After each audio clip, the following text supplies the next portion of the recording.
10 crew members, cabin crew members, 169 Indians, 59 Britishers, 7 Portuguese, இத்தனை பேர் இருந்திருக்காங்க. கிட்டத்தட்ட 230. ஆமாம், 230 பேர் பேசஞ்சர்ஸு, 10 க்ரூ, 2 பைலட்டு. ஸோ 242 பேர் கொண்ட இந்த ஏர்க்ராஃப்ட் வந்து கரெக்டாக 1:39க்கு அகமதாபாத்லேருந்து டுவர்ட்ஸ் லண்டன் கேட்விக் ஏர்போர்ட்டுக்கு டேக் ஆஃப் எடுக்க வேண்டியது.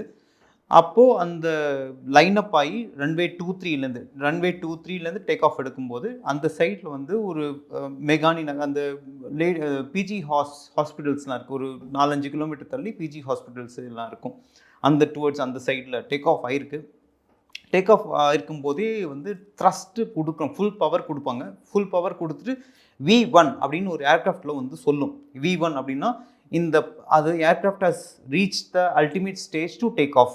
ஏர்க்ராஃப்டில் காக்பிட்டில் ஒரு கால்ஸ் எப்போவுமே வந்து ஃபீட் பண்ணிவிடுவாங்க. இவ்வளோ பேசஞ்சர்ஸ் இருக்காங்க, இவ்வளோ லோடு, இவ்வளோ கார்கோ எல்லாமே இருக்குது, இவ்வளோ வெயிட் ஏர்க்ராஃப்ட் எல்லாமே கம்ப்யூட்டரில் ஃபீட் பண்ணி. ஏன்னா எல்லாமே லேட்டஸ்ட் ஜென்ரேஷன் ஏர்க்ராஃப்ட். இதெல்லாம் போயிங் 787 ட்ரீம் லைனர்ஸ்லாம் வந்து கம்ப்யூட்டரைஸ்ட், எல்லாமே லேட்டஸ்ட் ஜென்ரேஷன் ஏர்க்ராஃப்ட்ஸு, எல்லாமே ஆட்டோமேட்டிக், எல்லாம் டெக்னிக்கலி நல்ல சவுண்டான ஒரு ஏர்க்ராஃப்ட்டு.